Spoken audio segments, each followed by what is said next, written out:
Redbeard is about to crack open the second of 6 beers sent to him from Nevada by his amazing cousin Matt. You are awesome, Matt.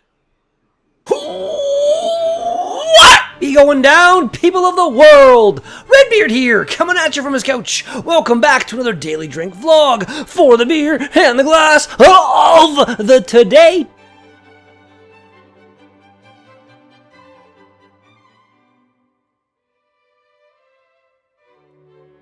We have a large bottle of Islander IPA by the Coronado Brewing Company. And the IPA glass? Oh yes, this is IPA number 2. I'm pretty sure there's another IPA, and then a pale ale, and a stout, and a doppelbock kind of thing, nut brown type thing maybe, but yeah, IPA, yeah. Let's crack her open. Ooh, quite excited for this beer. Oh yes, let's see what we've got. Figured this glass would probably work out well because I think I'll be able to fill it twice from this bottle, roughly-ish. That is a remarkably clear looking IPA. Quite clear indeed. Ooh, it's got a decent hoppy aroma to it. As you can see right here, it says it's got Centennial, Chinook, and Columbus hops. I'm not sure about the Columbus hops. Let's give this a shot.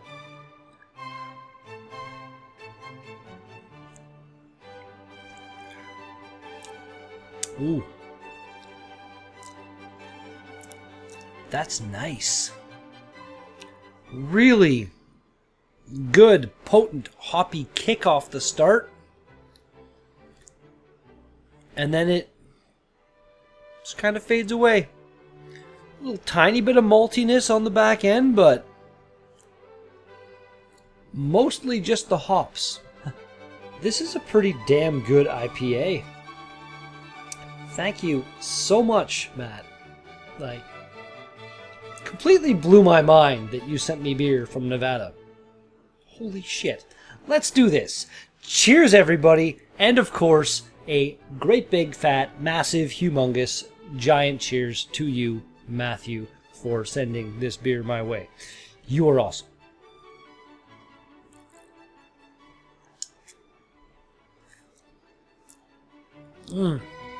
And you got a very good taste in beer.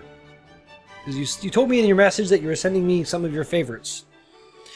We haven't got into that frightening stout you sent me yet. But the 2 so far,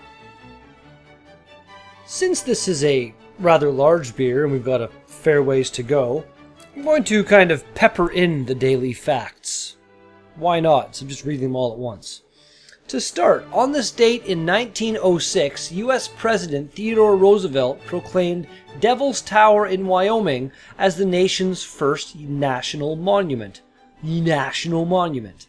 I can't speak. I believe that's actually a natural rock formation too, so that's kind of neat, because a lot of monuments are man-made buildings and stuff, whereas that is not.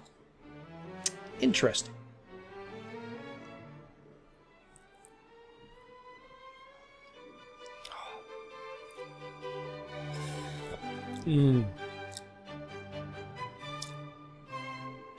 More of the... I was going to say more of the citrus side than the pine side, but really? It's like half and half. With the hoppiness in this, that kick, citrus and pine, both coming at you. It's delightful. Just quickly looked it up, and yes, Devil's Tower is most definitely a man-made monument type thing. It's pretty cool looking. I'd like to see that at some point in my life, maybe. Pretty neat. It'd be cool to get on top of that. I don't know if there's any... It doesn't say anything about stairs or anything, but people have climbed it to get to the top. Be a hell of a view.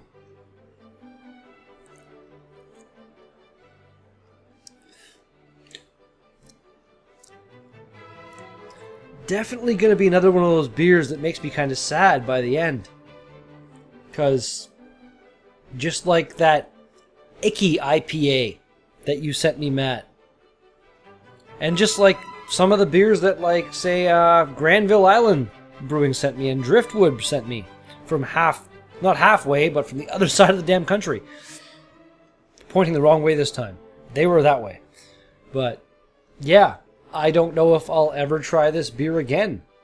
Because it's not something that I can get here at all. And that is just a little saddening.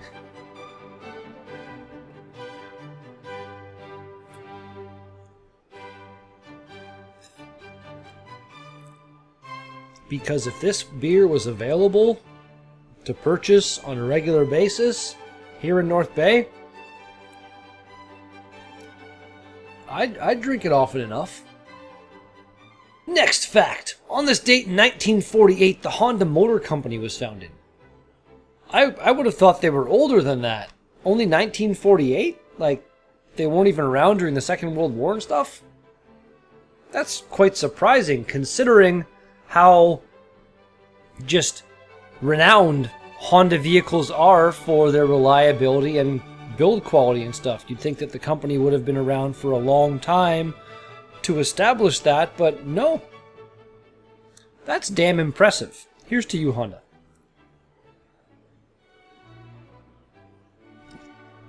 And then let's drink number the last, part one.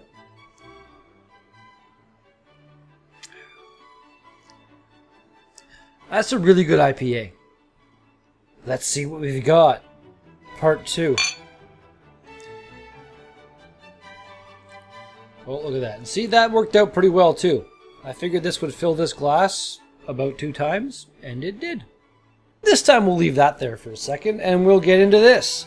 This is an IPA that's a hometown hero. Our tribute to Coronado Island, this West Coast India Pale Ale blends Centennial, Chinook, and Columbus hops for a potent burst of piney bitterness and lush notes of apricot, grapefruit, and mango.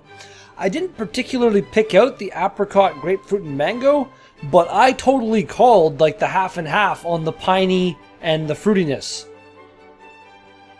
I'm kind of impressed with myself on that. It's a 6-pack of sun and swaying palms, so enjoy it with friends and be a hero in your own backyard. Stuff is 7%, so it's not light. And it's a big bottle. And I've had a couple drinks before this, so I'm feeling it a little bit. Again, like the other beer you sent me, Matt, I'm not seeing a date anywhere or ingredients. So I'm not sure if that's like a typical American thing. I don't think so, because Greg's beer reviews, he's pretty much like the biggest beer reviewer that I have found on YouTube. He makes a big deal about that, and he's in the States, and a lot of his beers that he gets do have dates and ingredients. Although I don't know if he makes a big deal about ingredients. Dates are his big thing, I think. I want both. This says, California Prop 65 warning. Some materials used in the colored decorations on this container contain cadmium, a chemical known to the state of California to cause birth defects or other reproductive harm. You'd kind of think it wouldn't be allowed to be used then. Yeah, the laws in America are just a little bit different than the laws here in Canada. In a couple cases, like I think I said this last time. In Canada, we have insane warning labels on our packs of smokes, not our alcohol. Like the other warning on here also says you shouldn't drink if you're pregnant, and alcohol impedes your ability to drive a motor vehicle. Both things that, if you don't know that by the time you're of drinking age, then I feel really bad for the education you've received up until that point, I guess. It's pretty common knowledge. Don't drink while you're pregnant and don't drive after drinking. Those are two kind of universally known things.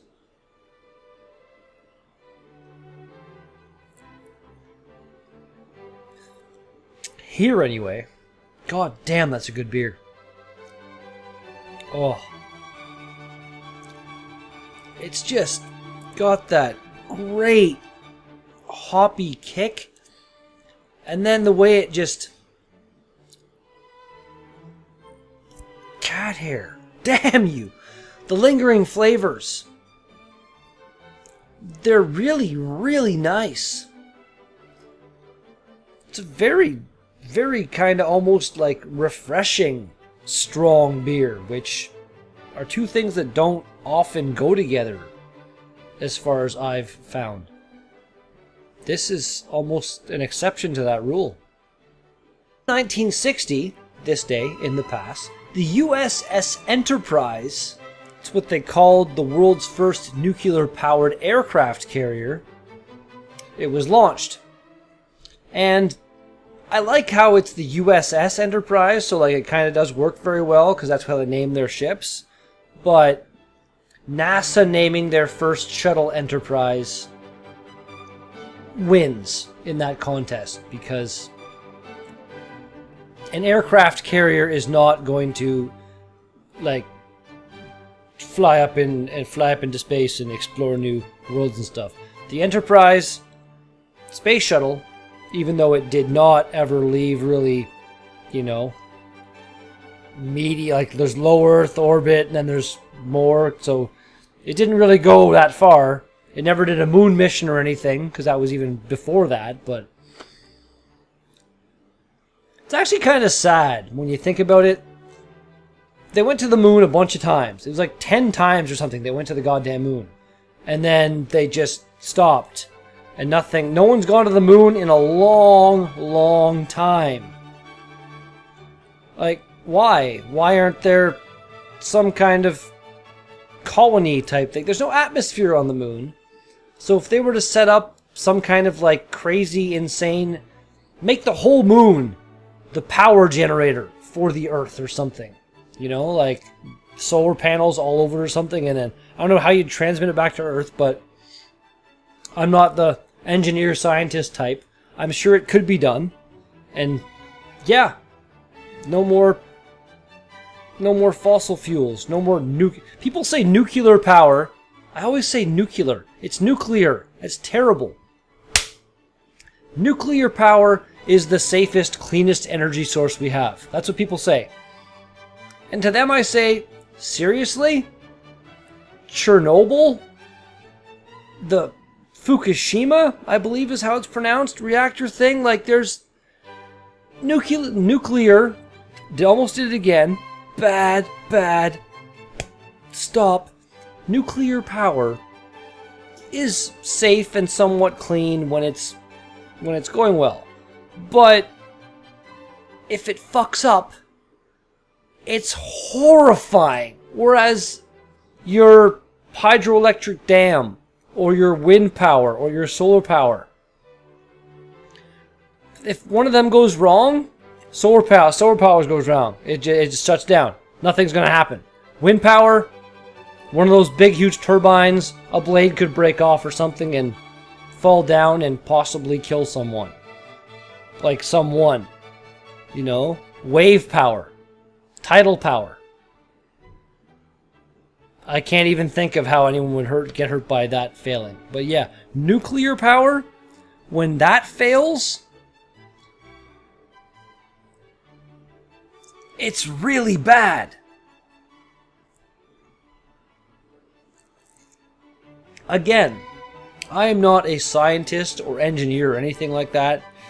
This is just from what I've kind of read in the news and my accumulated knowledge that I've got throughout my life kind of thing. But I don't see nuclear power as being like the savior of the world, when wind and sun and waves slash tides are just always here. It's always here. Oil, the stuff that you use to, you know, fuel your oil plants, and coal that you use for your coal power plants and other horrible power plants, those things are not infinite. They will go away eventually, and it'll be like, oh, now we have to start sending expeditions out into space to get more gas and oil and coal. Like, really? Really? When you can just power the whole planet with renewable energy? See, the Rubik's Cube thing was a good idea.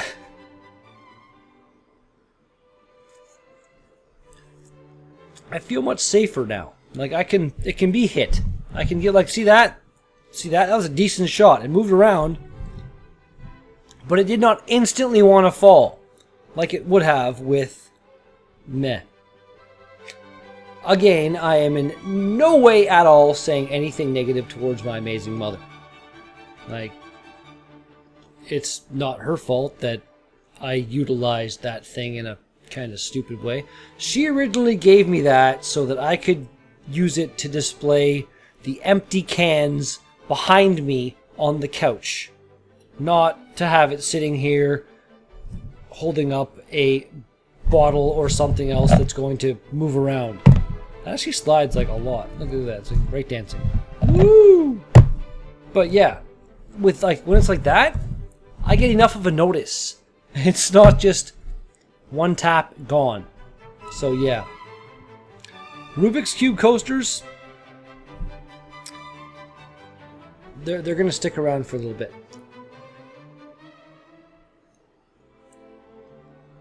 Unfortunately, this beer is not going to stick around for much longer. And like I said a little while ago, it makes me sad. Still got 2 facts to get through, so let's get on that. In 1979, CompuServe launched the first consumer internet service, which featured the first public electronic mail service.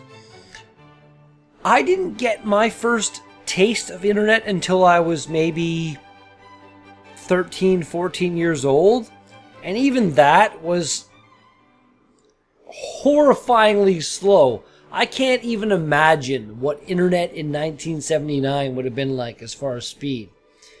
I did have CompuServe once, though. They were like an AOL type thing back in the day. They had their own everything. Sorry. Yeah, weird. I think they're very much gone now. Finally, 1991, on this date, Nirvana released the Nevermind album, which I think may have been pretty much their big breakout kind of album. I'm pretty sure that had Smells Like Teen Spirit on it.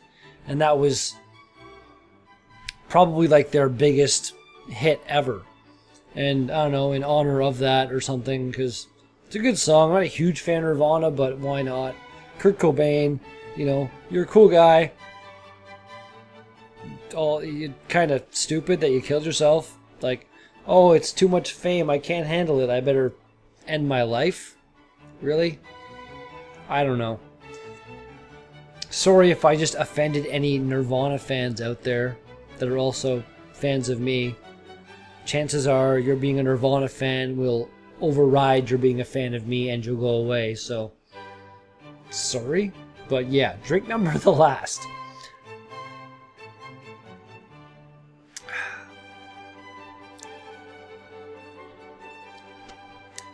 That is a great IPA. So, Coronado Brewing, your Islander IPA. Rating.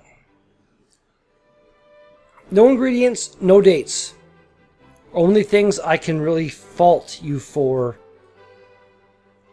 at all. So, yeah, that gives you an 8. Because aside from those 2 little things, that was a fantastic bottle of beer. And that's going to do it for today's Daily Drink vlog. Thank you so much for watching this video. If you liked it, then be sure to smash that like button. And if you want to see more of my videos, then be sure to smash that subscribe button. And if you got something to say to me, then put some comments in the box down below. But thanks again, and I'll be back with another Daily Drink vlog tomorrow. Peace out! I'm skinning up my skin cause that shit is old, but the skin underneath it's made of gold, bitch. It's made of gold, the skin underneath is made of gold. I'm skinning up my skin cause that shit is old, but the skin underneath is made of gold, bitch. It's made of gold, the skin underneath is made of... That beer took me over a half an hour to drink. I'm not sure right now, but I really hope I can edit this down to a reasonable time length type thing.